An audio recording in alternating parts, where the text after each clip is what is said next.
Every shelf, every dish, every sparkle, a memory. Join me today as I decorate with pieces that connect generations and bring the past beautifully into the present.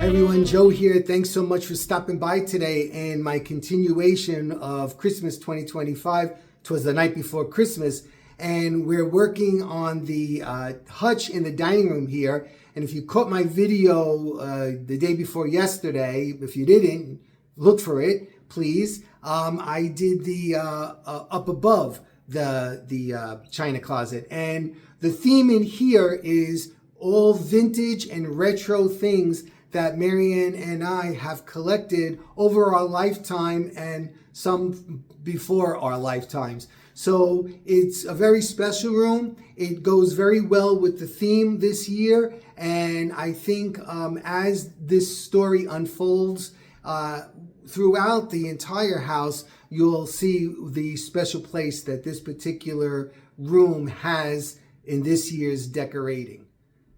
So in today's video, you're going to see me put the garland on the hutch, the lights, the ribbons, the picks, and then I'm going to show you how I styled the inside of the hutch. And I'll talk you through some of the pieces that we have so that I can share them with you. Some of them are so special to us, and it brings a smile to my face when I see them, and I want to cry at the same time. So hopefully you will enjoy this. And don't forget, please subscribe if you just stumbled on me. You don't want to miss anything that I'm doing for Christmas. I do a lot for Christmas. Put your notification bell on. Give me a thumbs up. It really does help spreading my video out to other people. And drop me a comment. I love hearing from you. And I heard that the comment should be more than 7 words for YouTube to count it. I don't know. I don't know how the algorithm works. Otherwise, I'd have more views. But that's what I understand. So anyway, stay tuned and take this ride along with me through this hutch right behind me. Okay, here we go. All right, so let's get started here. We're going to start by putting the garland up on top of the hutch, and I double layered a thin garland, and I also dropped it vertically down the front. And notice I took off the door so that you could see inside. We're using colored lights in here to give it a retro feeling, and that's what it looks like with the lights off. It still looks nice even with the lights off. Now to add on to that feeling of the past and vintage, I added a double row of beads, and this is the quote I'm using in this room from Twas the Night Before Christmas. Went all through the house. It's the beginning of the poem itself. Now these are some of the things I'm going to be using in the garland. I'm going to be using this tartan plaid ribbon, as well as this red ribbon and that other printed ribbon as well. I'm going to make 2 large bows, which I'm going to put at each end of the upper portion of the hutch. So you see right there, and I placed them in, and now I added another loop, and I came down the side with the tartan ribbon on each end of the china hutch. And I began adding in picks. I used red and green glittery picks for that extra sparkle. And you can see I placed them, and wherever the garland with the ribbon came together, I put a pine cone. And right now I'm just showing you how I made the extension onto the bow, and I put it up in there so it looks like another loop of the bow, and then I just looped it out and pinched it in with the sprigs from the garland itself.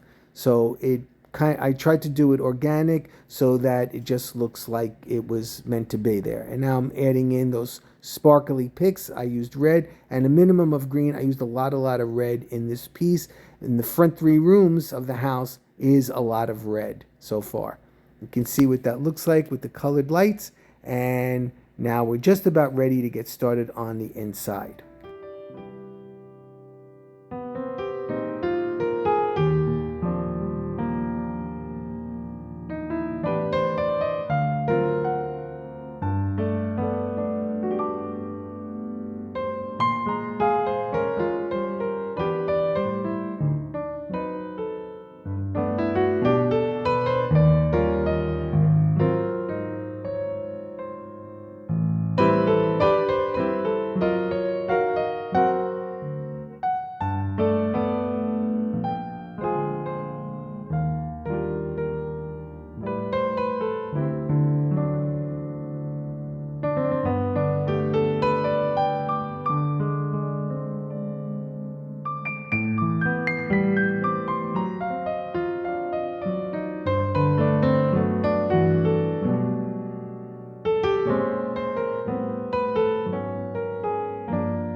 So we're going to start on our vintage inspired hutch here, and I'm going to start by I'm actually going to put a runner down here. Now I don't think of this as vintage, but it must be about 25 years old, so I guess it's vintage. So it's neat looking. It has the horses and the trees. It looks appropriate for what I'm doing. And this side is the greener side, and this side is the red side. And I don't know, I think I'm going to try, let me see, maybe the greener side. So I use the greener side. I think because we have so much red going on here, this would get blurry. And so I like this side better. And now I'm just going to start loading up here. So these are just chargers, but I love this color. So I'm not going to put anything in front of it because it's so vibrant. And I'm going to put them down the sides on each side of the, those cubbies there, or those shelves. So this is what the chargers look like on each side of the hutch. Now I'm going through some of the things I want to put in there, and I'm going to use these vintage cookie jars. This guy, I wanted to put him in here. I think Marianne got him at a yard sale, and he's really, really nice. But what happened was he's a little bit too tall, so he doesn't fit in the shelves. So I'm going to put him probably in up on the housetop room, on the other one where I did the mantle so far. I think he might look nice on the piano, so I'm going to try him out over there. But like I said, unfortunately, he can't fit in, but he's a great, great piece. Now, the next one here, you can see these, the one on the right, I love him, and I don't know where Marianne got him. She must have bought him a while ago, but he has kind of like that old-fashioned kind of Santa jacket on, but he has a really nice face, and he's done really well. He doesn't look, spooky or anything, or sometimes they kind of look a little bit silly looking, like this one that I'm showing you right now. He's not bad, but a little bit more whimsical kind of a look. But anyway, since he is retro and vintage, he is also going to join the other ones in the China hutch. And then also the snowman, I'm not sure where Marianne found him either, but he's really nice. He's very fat, and he has that beautiful scarf and hat on, and I really enjoy looking at him. He has a really, really friendly, kind face, perfect for this application. So I have this Santa up on the top shelf in there, and I like the way it looks like it's mysterious in there with the beads and the greenery and everything else. This shelf is still blank. Then I put the snowman down in there. Then in the middle here, so far, I put the charger and then the plate with the holly and the bows and the cookies for Santa with the snowman again. And then up on this shelf, I put the charger, the plate with the ribbon and holly and cookies for Santa. And then over here, I put this one in because the other one, the tall Santa, he didn't fit in here. He doesn't fit in the shelf, so I have to put him somewhere else. And then the bottom, middle, nothing, and then this one down here. So that's where I am so far. I think on the second shelf, I'm going to put this. I think this is Spode. I'm not really sure. So many knockoffs of it, but it's old. And this is Lennox, and it's another, I think it's a milk pitcher. And again, I think that may have been a gift from someone. I don't remember. We'll have Marianne tell us later if it was or not. And I'm going to put these two on the opposite sides on the middle shelf. I'm going to place these now. I don't know if they're going to wind up being moved, but these are old. These are from when I was a kid. And here's the pitcher. And then I only have 3 mugs, and you can see this one is chipped. And I'm trying to think, when I was a kid, I think we had 6. But who knows what happened to them. I haven't been able to locate them. But I'm going to continue to look. But I think I'm going to put these up on the upper shelf. I know I had 2 that looked like one of them was winking, like he was going to sleep. And I don't see him either. I put them up here, and there's the one that's winking right there, and that one has his eyes open. I'm not going to put the third one in that has the chip on it, not because it has a chip on it, but because I'm trying to be symmetrical up here, and it would throw me off. If I do find another one or more, then I'll put him in. But for right now, he's going to stay like this. These are mugs Marianne and I bought a long time ago, and we never used them because they're too pretty to be used, but I'm going to put them here. This is a Lennox Santa mug that someone gave Marianne a while ago. I remember that, someone giving her that.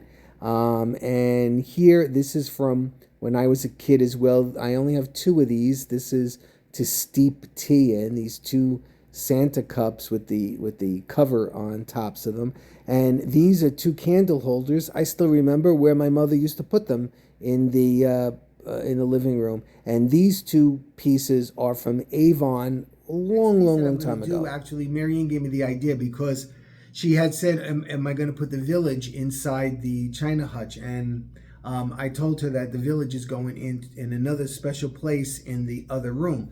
But since we're using all of our vintage antique stuff in here, I started to think having a little village in there might be a good idea, because I'd like to show the lead figures, you know, the ice skaters and the skiers and the sleigh riders that we have, because when I do put them in the real village, they kind of get lost. So here, because they're special and vintage, I think it'll be a good spot for them to be shown. But also, what I remembered I had is the houses that my mother and father had bought when they got married, which means that these houses are 78 years old.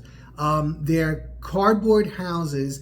They're called putz, P-U-T-Z houses. Now, they're not in the best of shape because they're 78 years old. But besides that, when we were kids, we kind of like would play with them in the village. We would like, oh, that's your house, that's my house. We'd move the figures around and stuff like that. But it's amazing that we still have them. So here's one of them. This was one of my favorites.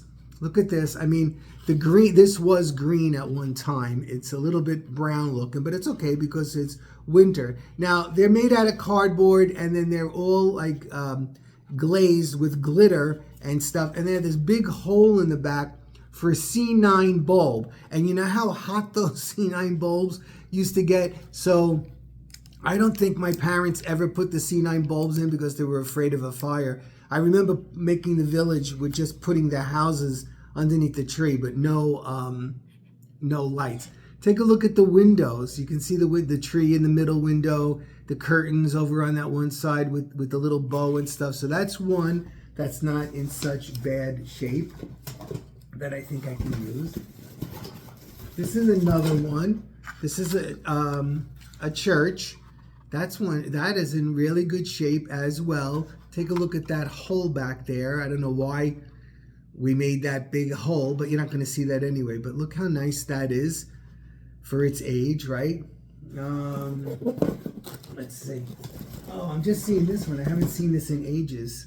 I actually used to love this one too. Take a look at this one. How quaint that is with the two peaked roofs and the bows and stuff in the windows. I think that one is really great. This next one was not in great shape when I was small. But I remember my father putting the masking tape back here so that it would stay. It kept falling off, but it's still usable. I didn't like this house because I didn't like the architecture of it, but whatever. And let me see. This is another one. This looks kind of like a cabin, but unfortunately, the windows are knocked out. Probably what happened is they got ripped or something like that, so they were just removed because they looked bad like that. So it's acceptable like that, so I'm going to probably use that one as well. Then I have another one of these. So there's two of these, right? That one that I really like. Then this church is it had a steeple on it, and it's missing the steeple, unless it's in this box somewhere that I have to look for. And then there's another church right here, and this one is in a little bit more rough shape, but it does have the steeple right here. You see that? Amazing, right? Putz, P-U-T-Z. Now, this one, take a look at this one. That's not a putz house. My father made this house for me. But but I don't think I'm going to add it into this mix because it's not an original. Even though this is antique too. This has to be old. But I'm not going to put that in the mix. I'm just looking in this box and I'm finding some stuff.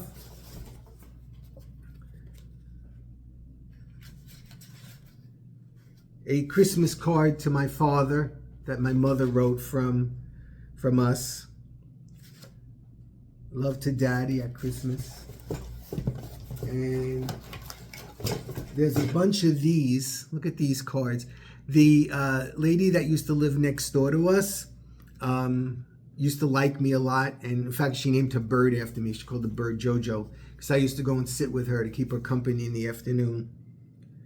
From Mrs. Plankovich, right here. And I had a few of these, and what we would do is we would hang these on the tree every year. And there's a few other cards in here. So, I mean, I'm glad I found the box, and I'm glad Mary Ann mentioned it to me because I wouldn't have thought to use them, and I think it's going to look neat. So I'm going to put these on the middle shelf, and then I'll share the lead figures with you. For those of you that know us, you know the story behind them, but hopefully some people never saw us before and might be interested in that. So let me get these. These are vintage bottle brush trees. Not from the Dollar Tree. These are vintage. The next thing for the Vintage Village are these lead figures. And for those of you who know me, you know the story of these, but I'm going to say it again anyway. These were, well, some of them, not all of them that we have, are actually from the 1930s. And what happened was when World War II began, the Army was going from house to house asking for anything that was lead or, metal because they needed it to make bullets. And I know she shouldn't have done it, but my mother hid these, and they survived being melted down and turned into bullets. So we have a few of these originals from the 1930s. Then what happened was, this is another original one. You can see her nose is getting flat and whatnot. Here is another original one. When we were kids, we had names for all of these. We gave these our friends' names. Like I still remember this one was Peter. The skier, see that? And there's a few more that I'll show you of them sitting on the bench and whatnot. And then what happened was later on, Mary Ann and I, when we were in college, maybe right after college, I can't remember, we started to go on the hunt for these. And we found an antique shop that had some originals that we bought from him. And what was remarkable is he had actually obtained the mold, the cast for these, and he was creating them himself. But he was charging a lot of money for them. And we bought more than a few from him because they just weren't around. And I'm glad we did, because eventually he left. I don't know where he went. Maybe somebody is still making these. I don't know. But we're very happy that we still have them. So I'm going to add a few of these to my vintage village in the China Hutch.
Hey everybody, thanks so much for stopping by today. Come back again as I will continue my decorating for Christmas 2025. Take care. Bye-bye.